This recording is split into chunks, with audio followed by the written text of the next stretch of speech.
Good evening again. This is Dolores Cannon, again with the Metaphysical Hour. And tonight we're live. I know when I'm gone, they pick the shows out of the archives. And last week I had a conference in Chicago, so it was out of the archives. But I'm back on tonight and next week, and then I go out of the country again. But I do like to let people know when it is a live show. So if you do want to call in tonight, we can take calls. The toll-free number is 877-876-5227. 877-876-5227 if you want to call in. I've got a very special guest tonight. It's Dr. J.J. Hurtak and his wife Desiree are on the line. And I think that a lot of the people out there who are really involved in metaphysics do know who Dr. Hurtak is. He was a groundbreaker. It was way back in the 70s when he wrote the Keys of Enoch. And what I've been hearing, though, is the Keys of Enoch it was way before its time, but it was something that was revolutionary at the time and started a whole new way of thinking.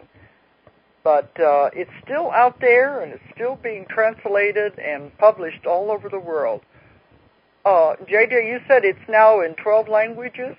That's right. It'll be coming out in the Japanese language very, very soon. We're privileged to say it's in the Hebrew language, the Finnish language, the Hungarian language. Hungarian, Norwegian, I think it can go on, but for all intents and purposes, it's a language of a language, what we call the language of light, in the sense that it works with a type of symbolic language that brings out both sides of the inner mind, the male and the female. The female is multidimensional, the male is more strictly scientific and linear, but the Keys of Enoch force the mind into transformation. It forces a violation of structure or traditional language. Well, you know, Dolores, this all started when Dr. Hurtak had an experience in the early 1970s. I wanted you to go back to the beginning. I always like to do that. Right. Tell me first, what was your life, what were you doing before all of these things happened? Let's start back there. What were you doing when you were normal, I guess we would say? Right. In the pre-higher consciousness experience state, I was a young professor in both anthropology and Oriental philosophy and studies, both at the State University of California, as well as working with the art institute called California Institute of the Arts, and training young specialists in groundbreaking film studies. And, you know, I was one of his students, actually, at the time, so I can tell you that really made a difference in terms of when he had his experience from what he was teaching prior to that. That's because some of the students were able to actually film the events that took place. Yeah. You know, when you got together then. Yeah, but what was going on in terms of his experience itself, of course, was where he saw this being who came to him in a room in the evening and literally took him physically off the planet. So all his people who were around him actually didn't see him for about 2 days. And when he came back, he actually was able to teach some of this information to the students. And it was really quite shocking in the 70s, although with all the light phenomena and other things that were happening around him, many of his students really saw these events and understood what was taking place. And they work with whole light beings, and many of us saw whole light beings at the time, and other types of light phenomena in the room and even at night. More importantly, this was documented by young students of film who actually saw light discharged from my body after my higher dimensional experience. So this was not something that was simply interdimensional. It was also in the physical reality of being able to be documented quite thoroughly. And then I met behind the scenes with people who were involved in the space program, people who were leading experts in parapsychology, metaphysical research, and those who were aware that these types of events could take place with higher intelligence under the right circumstance. Yeah, that was one thing you said you always want to make clear. It's not a channeled book. It was actually these beings giving you this information. Right, and face-to-face experience, not something that would come indirectly or subjectively through some unknown source where automatic writing or something would be notated, but an actual experience where actual mathematical formulas, genetic codes, and specific information regarding things in our local cosmos that would be discovered that took place off the planet in a higher state of where I was through biolocation. And you're right that it is ahead of its time, because the whole purpose of the experience was to give him information for the coming years, and it really was to cover 54 to 64 areas of science, from the astrophysical to the genetic, talking about cloning back in the 70s, talking about discoveries in the pyramids. These are things that people weren't really that much aware of, and many of the people now, as you say, are getting very interested again because you can see these realities taking place. But when this happened, though, they came into your room physically, you said. That's right. I was deeply in prayer and using certain music ciphers or mantric sound patterns in combination, and the morphogenic door was triggered through which light was manifested, through which a higher dimensional experience took place in a matter of seconds. And as a result of this, of course, I published the Book of Knowledge, Keys of Enoch, which is now in a new edition with the color plates available. So those who are interested, please go to our international website, www.keysofenoch.org, and acquire the new edition that has all of the illustrations in color. Originally, we're not able to afford to put all of the information out in color codes, but now that has taken place, and the book has so much energy, even from these remarkable color plates. Well, you know, in my work, I've found out about beings of light. You think they were more beings of light than they were actual physical entities? Well, they were definitely, he calls them whole light beings in the Keys of Enoch, and of course the entity himself was Enoch, and then when he was taken outside of this reality, he also encountered Metatron and other lords of light. And that's the whole cosmology behind the Keys of Enoch, that there are these many levels of intelligence, and I know you talk about them, as you mentioned, that this universe is just one small part of a vast hierarchical level of higher intelligence. And you have extraterrestrial levels of intelligence, you have what we call the local midwayers, and then you have what we often call the Lords of Light. So these many multiple levels of intelligence, and yes, he was taken into and through these various dimensions to see some of the highest levels of the universe and the greater galaxies. And I think it's amazing that we are getting the same information. We're getting it just from different sources. But I always think if it's repeated, then it adds validity to it. That's right. Yeah. And but we know we're getting something that's accurate.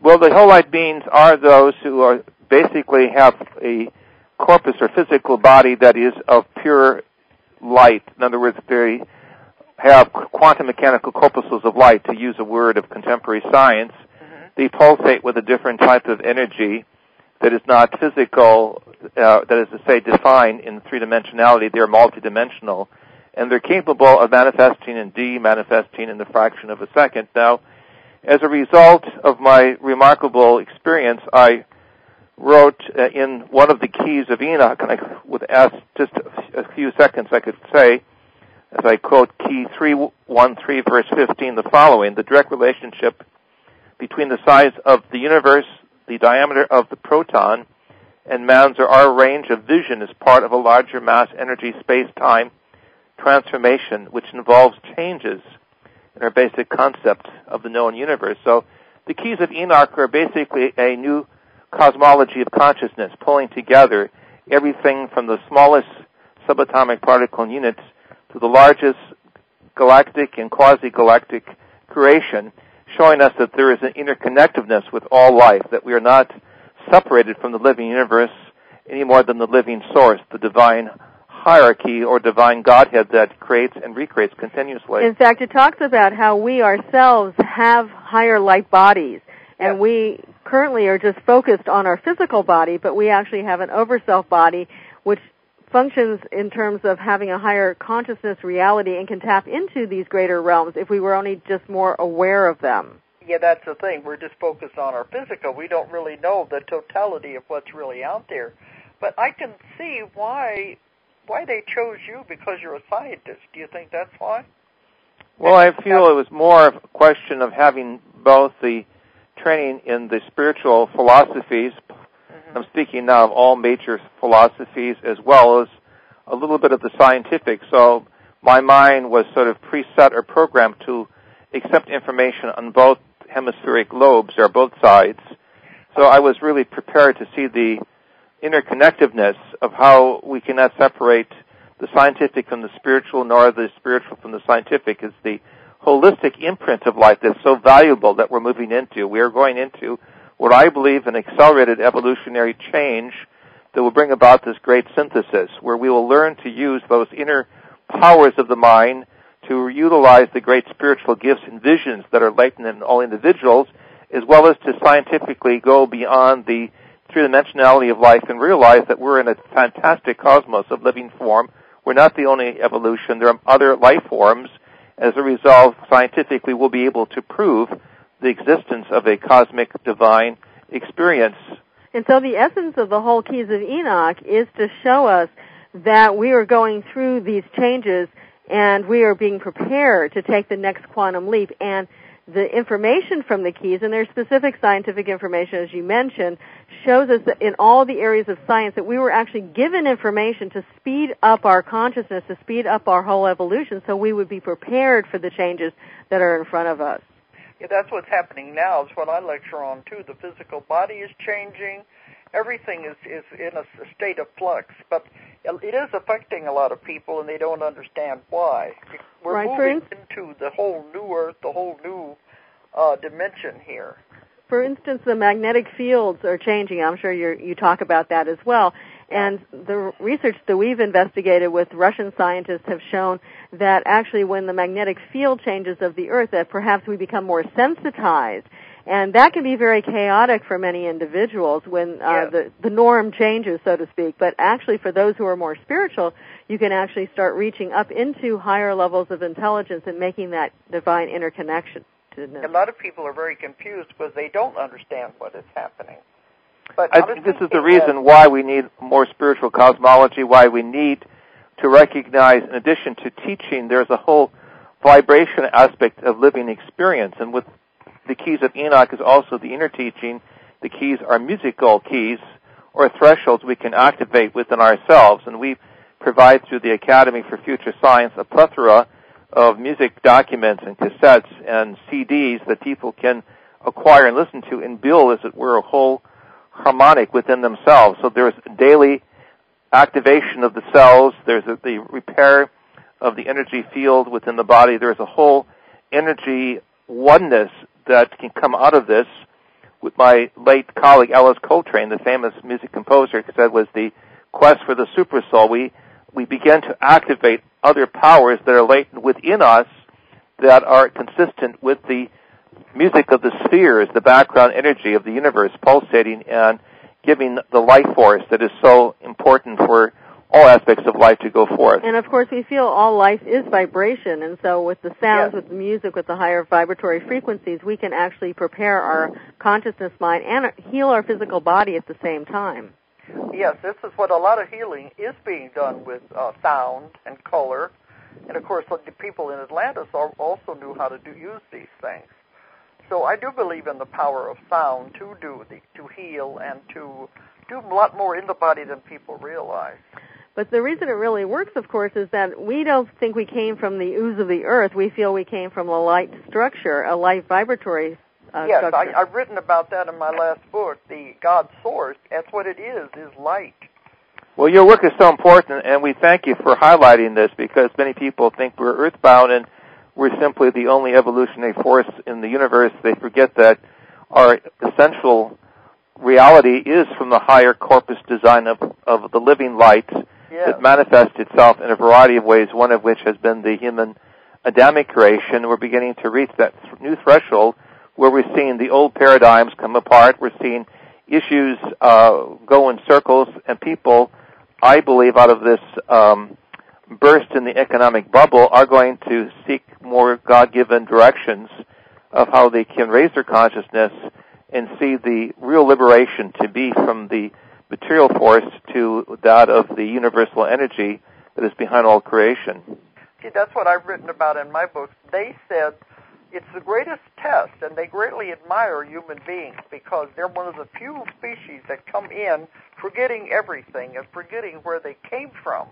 And the big test is to discover it again and be able to go back and find it out on your own. And they admire us for doing that. Right, and we feel we have that coding within us, and with the sacred names, with the higher music, with the divine wisdom that fortunately has been here throughout the centuries, we can start to find our own original identity. And of course, as I know you also talk about, that our identity is really with the stars, and we also even go beyond that. Our identity is really with the higher lords of light. That yes, and this can't be activated, and it is being activated now within the cellular structure.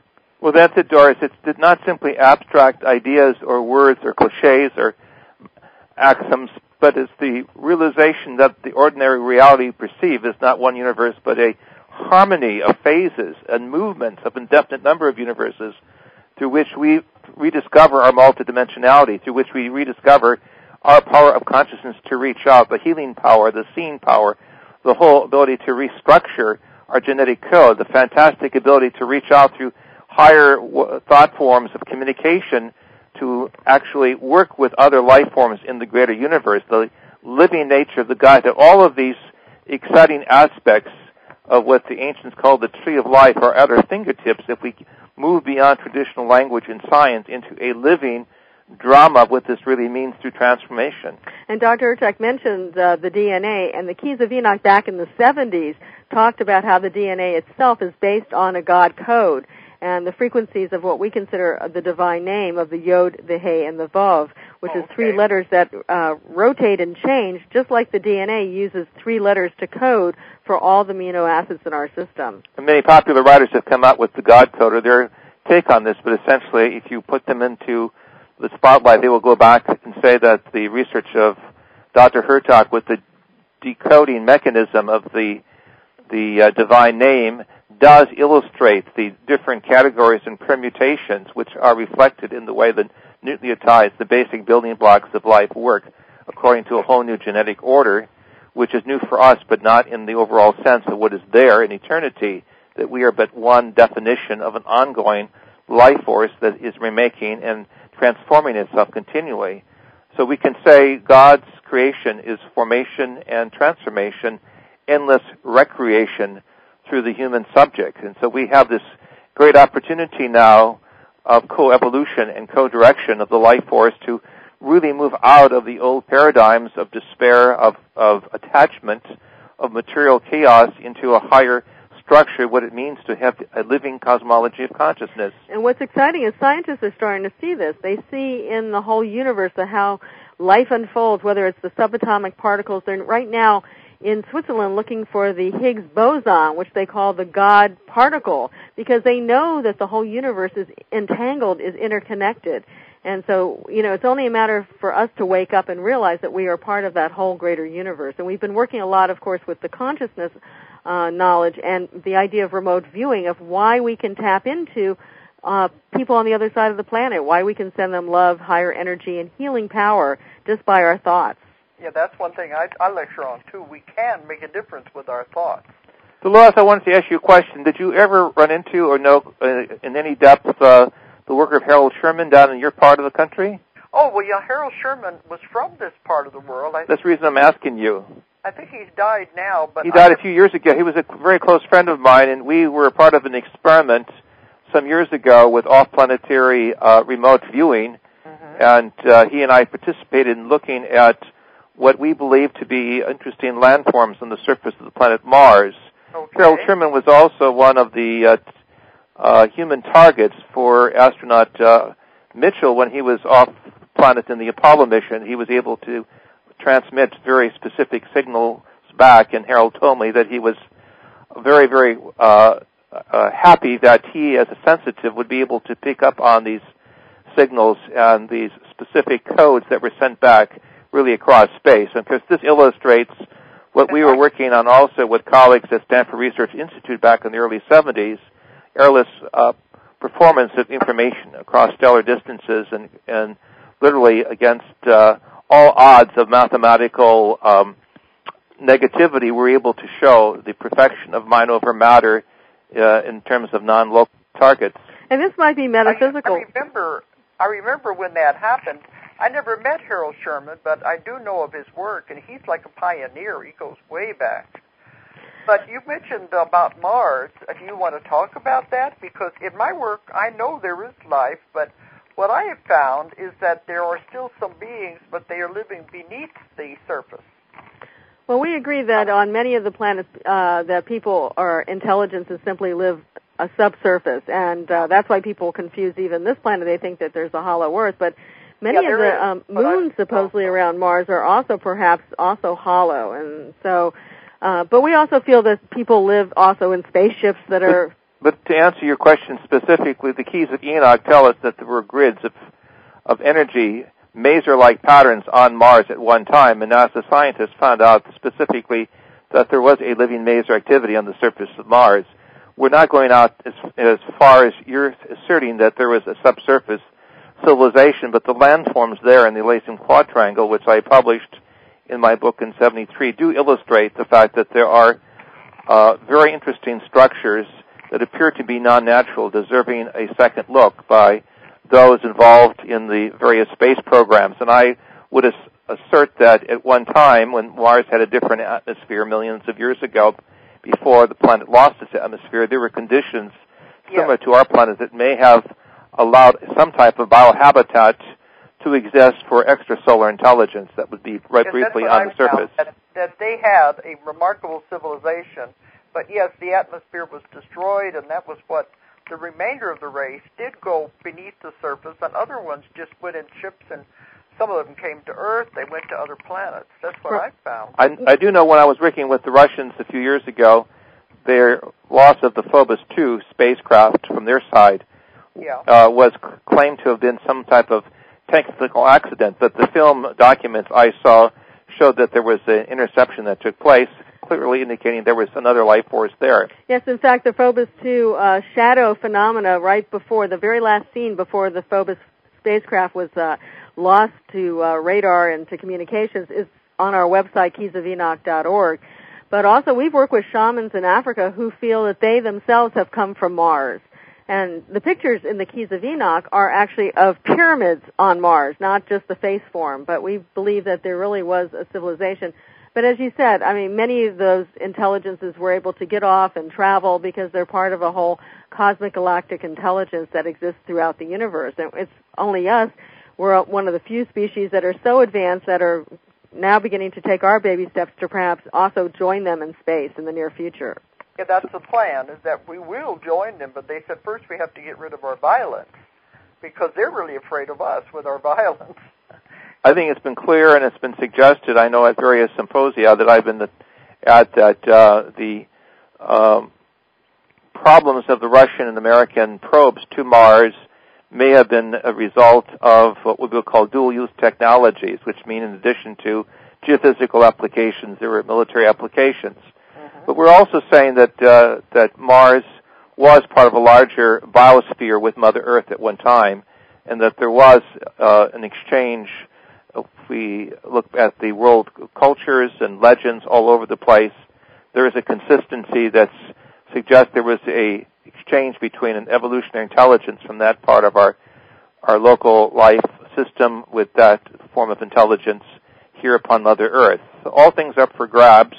And I don't want to sound too far out by simply saying that life does exist on Mars in the present tense. We're looking for microbiological life forms, and I think our great experts like Chris McKay at NASA, Ames, and others, Michael Malin would be very happy just to find those small microbial forms, either in the fossilized form. I think it's too early to make these assertions until we have more and more of real honest-to-goodness data, which is coming in at this time. But even the fact that water clearly at one point existed on Mars throughout the surface, in fact, the NASA engineers have made a map of what Mars looked like, millions of years ago, and it actually was full of water with only one or two continents above the surface of the water. So, of course, if we have life here, people are starting to understand in 14 billion light years around our whole universe that we know must be millions and millions of different types of intelligence existing throughout, and we're just starting to discover that we're one species amongst many others in intelligence I was in the going to universe. ask you about the water, because I've also heard that was one way of knowing there did have a fertile planet at one time, because water did exist there. Yes, they've recognized through the work of John Brandenburg and others like him that there was once a type of proto-ocean on the Martian surface. But taking this from space back to the home of Mother Earth, I think we need to look at the evidence being presented by major programs such as Project Disclosure by various governments of the world that higher intelligence is much closer to us than on the surface of Mars. Our military weapon centers have been buzzed for many, many years. We know, of course, that there are biological and metallurgical specimens claimed by specialists in various governments. And my interest, I'm sure yours is also, with Desiree, to look at the implications now coming up in the next 2 or 3 years of what this means to have the British authorities, along with the French, the Brazilian, the Japanese, come forth and simply say that this is really a living, dynamic universe with many life forms, some of which are interested in the human question of whether or not there's intelligent life on Mother Earth, or whether we're going to go forward with tribal warfare, overlooking, as it were, the clues in our ancient myths and legends that we were never alone and that we will ultimately meet with our cosmic cousins. So this is, to me, a very exciting time to live, and I think the great discoveries that are being made in space, as well as under the oceans, show us that wherever we look with the telescope, wherever we look with the surface probes, we are finding the triggering mechanisms of life, and the whole illusion of death or finality or singular evolution is something that we must step beyond. This is why the Keys of Enoch is so important, why we encourage those who hear this program to order this, because it's the only book that points out, before the discoveries of what was found in Indonesia on the island of Flores, specifically that there would be a higher form of proto-evolution. And that was made in 2003. Right. These are these little hobbits, which are about 1 meter or 3 feet tall, and they consider it an entirely different species. So we know that there was the Neanderthals on the planet, which were supposedly not really connected to us. Now we find out that there was this other little hobbit species called Homo florensis that was existing on this island. So here's 3 species on one little planet. What do you think exists in outer space? There must be really thousands. There was also records of giants, too.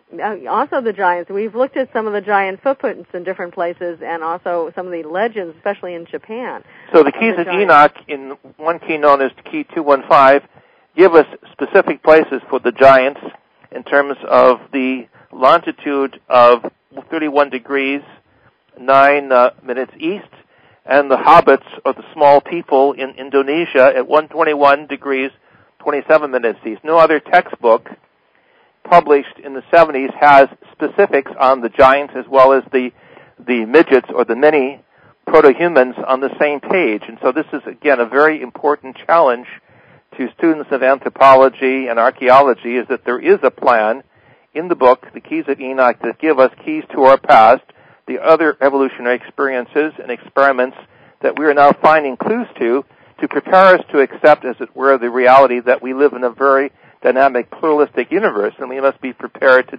meet with our cosmic friends, be they of the giant Buddha-like size of these huge statues you find in India and China, or the small miniaturized beings you find in Indonesia and the islands of the Pacific. And Dolores, some of our research, as you can hear, is from archaeological studies that we've made. We've been to Egypt, and we've worked with the Tomb of Osiris. But one of the most interesting things, of course, is what's happened with the New World. And there's interesting sites both in Brazil and in the Carolinas that show that man was here about 50,000 years ago. And that, of course, puts a real monkey wrench in everyone's educational plan that, we only came about 12,000 years ago, perhaps over the Bering Straits. So that's what goes back in my books, too. That's why I'm always glad when we can find scientific evidence to back up the things that we're writing about. I just put it out there on faith alone. Here it is. You can take it or leave it. But it's always good to have scientific evidence to back it up. Well, the whole basis of the keys shows that these intelligences, really the higher intelligence that are helping us at this time, have given us clues and insights, as to where to find some of these hidden records, this hidden information, so that we can be prepared. We can know that cycles had taken place in the past. We can know that civilization existed, and we can figure out how even the pyramid ultimately we believe will be understood, how it was built, so we can have a better energy technology. And of course, Desiree, speaking of the Great Pyramid, not the pyramids in Yucatan or under the waters of Japan and Yonaguni, where we've also visited, and all of these locations are also pointed out in terms of the cosmic map or longitudinal grid in Key 215 that speaks of previous contact that we've had with the higher worlds, and how there's an order of teachers known as the Order of Melchizedek or Melchizedek that had the opportunity in the wisdom tradition to see this information deep within the consciousness of the human race, so that all parts of humanity would have an opportunity to see the interconnectedness of the 12 planetary divisions of the human race. Mm-hmm. But you know, one thing I've heard, though, that the Keys of Enoch is written in a very difficult language to read. You want to comment on that? That's why it goes with music, and with the use of music, then you understand the interconnectedness of how vibration is necessary to work with a higher language. Well, in some cases, it's also an experiential language. So some people have to have like a little bit of an experiential ability to be able to read between the lines. It's not just the intellectual reading. But I think also what people are finding is, as you said, maybe some of those people read it in the 70s and the 80s and they didn't understand what they were, reading. But now when we talk about the Great Pyramid, when we talk about the mummies in China, when we point to certain aspects of Orion and the Pleiades, people know about these things. They've heard about it, they've read about it, and some people have actually even experienced these. So people have caught up with what we wrote about 35 years ago. I think another part of the story is to recognize that we do have what we call an exposition series of teachings available on CD format that goes into the nuances of language, explains the vocabulary, goes into the musical patterns, all of which is part of what I would call of the opening of the inner resource of being able to think in the language of light, or to be able to think with transformational linguistics, where you're not stuck in traditional language patterns of this or that. We would call this dualistic logic, which leads simply into a type of foggy fertility where the mind begins to see but not really experience the higher realities behind language. So, again, the challenge is out there for all of you hearing the program. The new edition with color plates is available along with the exposition series, along with the music, and along with special videos that have won many international awards for the tremendous computer graphics that have shown how the mind thinks not so much in linear logic, but it thinks in multidimensional experiences of color flashes, of vast layerings of information coded into each part of the body, mind, and spirit. And, of course, the keys are quite popular, but we've written other books as well and done commentaries. So I didn't know if we was going to have time to ask about those or not, but I'm interested in all of them.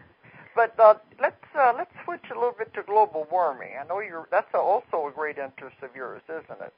Exactly, and Desiree and I have worked on many international levels. We were present as participants at the UN Summit on Sustainable Development in South Africa. We were also present for the Summit on Climate Change, or the high-level meeting Climate Change, last year in New York at the UN, looking at the strategies of water purification, what we could do with situations that would be very serious with the temperatures changing in the ocean, the tropical air conversion studies becoming very more pessimistic in terms of what we are going to look at in terms of oceanic dynamics and the whole process of greenhouse gases dropping in temperature gradients. And so we have a very serious situation. In fact, John Gormley from Ireland specifically told many of the government leaders that were assembled last September in New York,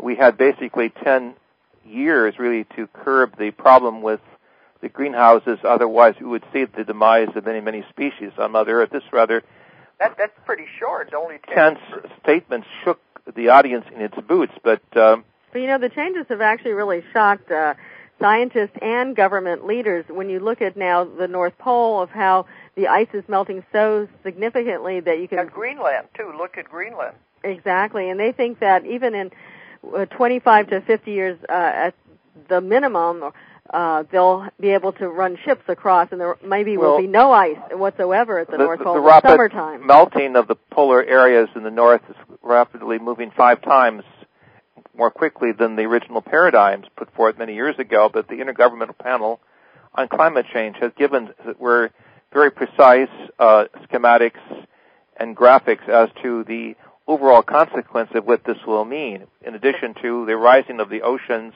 causing the need to relocate vast populations in the Pacific Ocean area. We will have a erosion of the coastal areas for food production. We're going to have all sorts of problems in the breaking of the food chain. We're going to have situations leading to global famine if we don't come up with an overall strategy of utilizing a whole new approach to food production, making use of other areas of the world as a type of breadbasket, and using new transportation techniques for moving people as well as foodstuffs to critical areas. And we've been a long-time supporter of the hydrogen energy technology, and I know many people don't like it, but they feel that there's not sufficient research, but there really is if you go and do the research, that people are now putting water in their car and running their cars off of water. This is not an unusual thing. This is being done by scientists in Japan, scientists in the U.S., and scientists in Europe. So, how does water relate to hydrogen, Desiree? They run their buses in Perth off of water. Desiree is referring to other methods of breaking down water to produce hydrogen. Right. It doesn't take much of an electric charge there to actually break down the water right in your car and produce the fuel. So, and with lighter cars, we can also produce more, better technology. So there's so much to be done, and people are already doing it. It's just a matter of utilizing the change. We were just in Europe, and many cars in Europe are running off of natural gas and getting it actually for about half the price of what we were paying for gasoline several months ago. But I do believe in less than 5 years we're going to have a new energy source, which will be using gases and solids to go beyond carbon and come up with a new type of energy stream that will be revolutionary, that will really put to rest our dependence upon carbon and, shall we say, oil as the major energy source. We're moving very, very quickly in terms of energy alternatives, and I just wanted to caution the audience that is looking to zero-point energy, which may be a little too distant right now to see in its practical application. There are leading chemists and physicists that I know of that are now working on new energy applications, one of which can be traced to the Keys of Enoch. And the Keys talk about electromagnetic energy, and this is some of the top research going on of creating these electromagnetic motors based on the magnetism of the air and the energy around us. See, that's one thing. It's hard for me to understand why our government keeps denying that there is a global warming. They keep denying all these things are happening. And it's so obvious. Well, the governments of the world, especially as Dr. Hurtak mentioned, the United Nations has really affirmed from their Intergovernmental Panel on Climate Change that there is global warming. But I think one has to also look, and this is where some of the other scientists come in, and I'm sure you're familiar as well, that, the whole planet and the solar system is taking on a new energy, and so it's hard to determine how much is the greenhouse gases and how much is the planetary change or galactic change or solar change that's taking place. But I think, if we can do our part, even 10 or 20%, to solve the greenhouse gas emission problem, I think we can help this planet go through less of a severe change than what may be in store for us. Until the Intergovernmental Panel report was released in the last year, 2007, it was basically a scientific debate whether or not we were having temperature increases that were inconsistent with historic rhythms, that when we go back over 650,000 years and see in terms of carbon emissions in the ice cores that are being brought up from beneath really the oceans and in the Antarctic region, we recognize that there is something truly that is taking place now that is beyond the boundaries of traditional paradigms. And on the other hand, governments do have responsibilities not to get people into an area of excitement where they will freak out or go into sociological panic. I think it's important to recognize that we have a need for positive thinking, a positive future. We believe through the Academy that there always will be a future. There always will be science that will give us answers as we balance the scientific with the spiritual. And to the end, we are dedicated to finding countermeasures, both for water purification, desalinization, working with non-fossil fuel energy sources. So for those who can think and, pardon the expression, metaphorically speaking, breathe underwater momentarily, there are those positive situations we believe that will take place in this coming decade. And Dolores, that's the essence of the Keys of Enoch, that we're not alone. We're not going through this alone, that there is actually a higher program, and that's why this information is being given. For instance, we knew a person who lived in the house that Albert Einstein used to live in, and Einstein used to go up and meditate every morning, and we believe that some of his information actually came from these higher sources of intelligence. And that's what I've heard, that he was in contact, too, because he was way ahead of his time. And whether he was conscious of it or not conscious of it, he actually did seek out kind of a higher God consciousness to help him in his quest and in his questions. And I believe that this is also available to everyone. And scientists are starting to get this information, starting to tune into the greater consciousness mind, if one wants to call it, or the information flowing from higher intelligence to this planet who are really here to help us. So the important thing, I think, for the audience is to know we are really not alone, that we are being watched, that higher intelligence is helping us in this transition. And they're also helping us as we go into this new higher dimension and the changing of the vibrations and the frequencies. Well, this is why I think that the French and the British and the other governments of the world are coming out with so much information, where you have leading members both in aerospace programs as well as airline pilots, who have great reputations, as well as experts in remote viewing and sensing technology, who have come forth and say, essentially, our best experts over 60 years, in some instances over 65 years, have a database of information showing in thousands and thousands of cases there is a situation of positive encounters that clearly outweigh the negative encounters. We're a situation where we have to use a good selective factor to work with those forms of higher intelligence that respect us as a species and are willing to engage us with space law and science that will enhance the human race rather than retard us. That inner question still has to be debated in global commons at the UN, in higher circles in the United States, to come up with really clear conclusions. But we are at a lip, I believe, of seeing more and more information that will be disclosed, showing that we clearly have counterparts in the universe that wish as well as we go through the quagmire of being here on little planet Earth, suddenly being positioned to either get inundated by all sorts of unfortunate mechanisms of Mother Nature kicking back at us, or simply realizing that we will not go down the tubes with non-biodegradable soap, that there's more to life than simply being here and seeing everything awash. We are here as living, intelligent, spiritual beings of universal intelligence. We are part of a divine creation. We are part of a mind that's just waking up to its cosmic attunement. We have, to use the figures of speech of the early Coptic Christians, a Christed nature, which means we can think and work with greater miracles than the Scriptures tell us about symbolically, and if we do this collectively, we can transform Mother Earth momentarily for higher worlds of intelligence to reach through to us, as happened in my experience, where I was praying, and in a higher state of consciousness, the light manifested itself. The divine angelic presence was there. Higher science was there that's now being proved 35 years later. Specifically, we are being given a plan of reconciliation, redemption, and reprogramming if we are humble enough to accept this and not simply sign away all of our rights to the intellectuals in their ivory towers. Yeah, see, because, I have 20 years of working with the ETs and UFO investigations, and I've come to the conclusion they're very positive, and I know there are reasons they're here, so I don't have any fear of them. But, a lot of the other investigators don't agree with me, and they're into the negativity.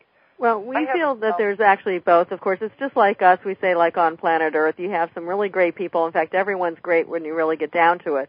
But you have to be cautious about some of them, just to know where they're coming from. But for the most part, we're working, and we feel everyone should be working with those that are really here to help us. And there are plenty of those intelligences, and they're both extraterrestrial and what we also call ultra-terrestrial, and some people call them celestials. Yeah, the ones extracelestials.